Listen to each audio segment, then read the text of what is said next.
squash for dinner tonight. And squash or pumpkin, I think pareho lang yun.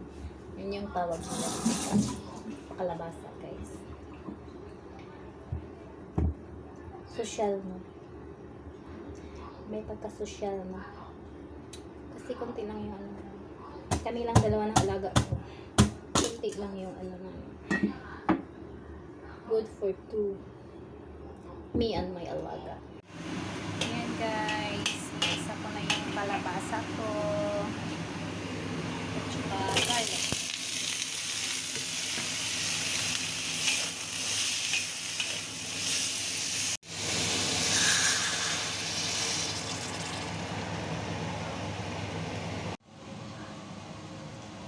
Finished product guys, and ready